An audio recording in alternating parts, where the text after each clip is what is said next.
Welcome to Carey Open, a podcast where we open a window into the world of Carey Baptist College. This episode is a recording from our chapel gathering called Karakia. Last semester, Lorraine and I took 2 or 3 weeks annual leave to go and walk a section of the Camino up in the north of Spain. And it was wonderful. On the way, we bumped into a lovely Kiwi man. He had sold his house. He had resigned his job. He had set aside 6 weeks of his life to walk the Camino and to think about the rest of his life, to pray, just to imagine what the rest of his life could look like.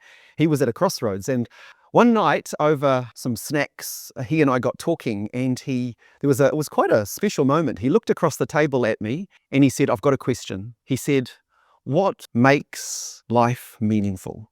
What's the secret to a meaningful life?" Well, there's a professor at Georgetown University called Francis Ambrosio, and he says there are 2 ways to think about a meaningful life. He says there's the way of the hero and the way of the saint. And what strikes me about this passage when I was reading it and thinking about it was that both of these ways, both of these archetypes are modeled for us in this story. I mean, there's the way of the hero modeled for us by the disciples. I mean, they're following Jesus on the way to Jerusalem, it says, on the way to the royal city, where they are anticipating that their master, the Messiah, is going to be enthroned in glory.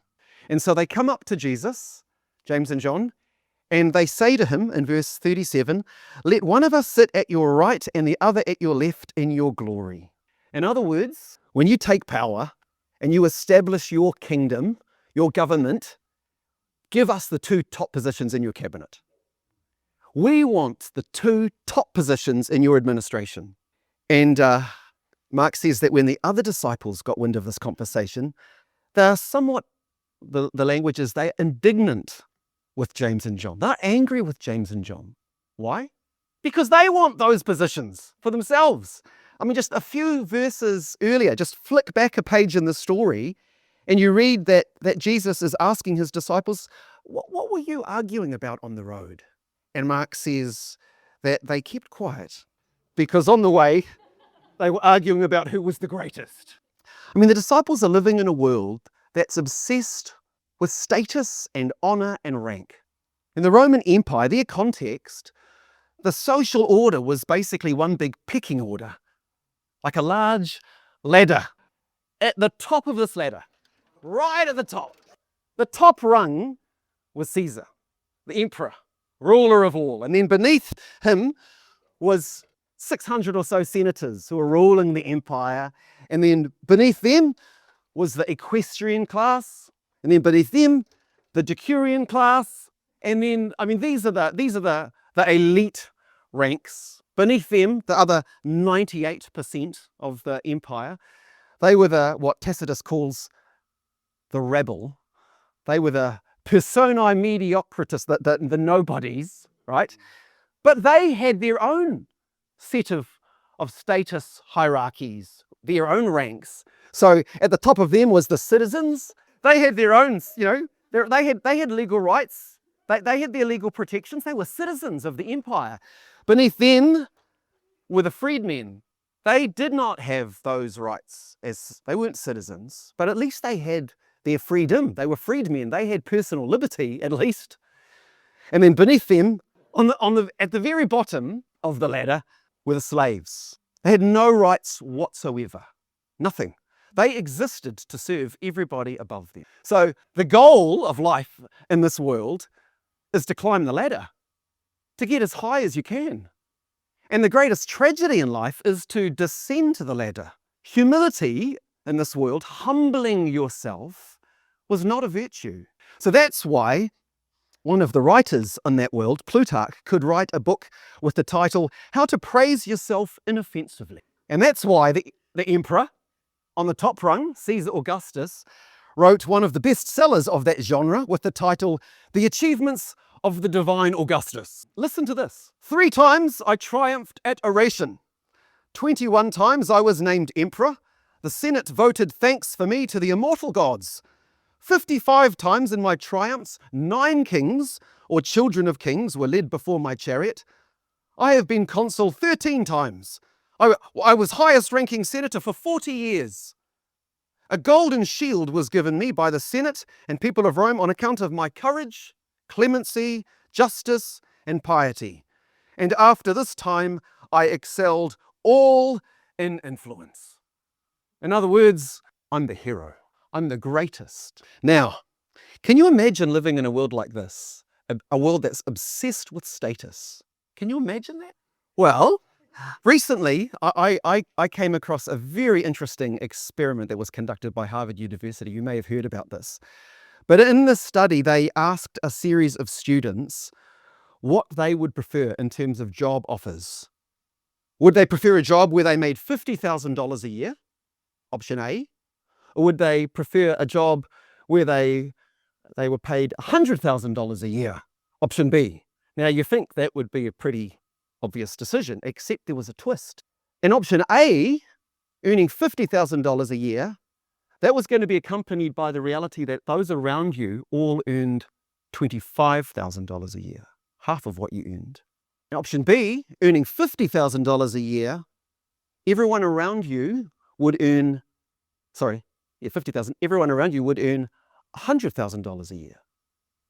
100,000. So we're 50, everyone else 25, 100, but everyone else 200. Do you know what the majority of students chose? Option B. No, option A. Option A. They chose to earn $50,000 when they could have earned $100,000. And what was the reason? Well, according to the study, the desire for more money was outweighed by the need to feel superior to others, to be better off in comparison. In other words, to be greater. The way of our world is still the way of the hero. And wonderfully, in this passage, in the story, Jesus shows us a better way, the way of the saint. Look at verse 42. Jesus says, he calls the disciples together, and he says, "You know that those who are regarded as rulers of the Gentiles lord it over them, and their high officials exercise authority over them. Not so with you. Instead, whoever wants to become great among you must be your servant, and whoever wants to be first must be slave of all." In other words, if you want a high rung, take a low rung. If you want the top position, the highest position, take the lowest position. Become a slave. Put everyone above yourself. Serve them. Suffer for them. That's actually what the references to the cup and baptism mean. Suffering, dying even for others. Well, with these words, I think this is an extraordinary passage. With these words and with his life, Jesus is revolutionizing our world. He's completely upending the status hierarchy. He's redefining what it means to be great.